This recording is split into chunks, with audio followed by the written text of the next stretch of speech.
What's up guys, Mike from Sandy Hook Yachts here. We are jumping on the brand new model from Sailfish, the 2026 252 center console. Let's go.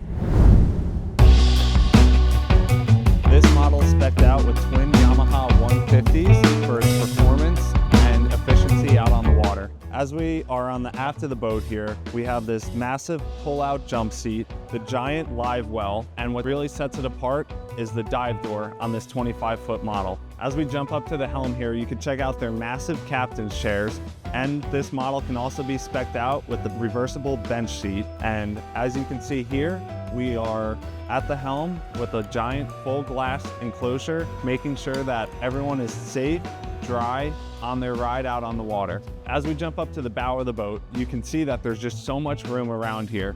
On this model, they did a really good job utilizing the whole beam of the boat. And as always, you can see the deep gunnel walls, making sure that when you're sitting down, everyone feels safe and comfortable.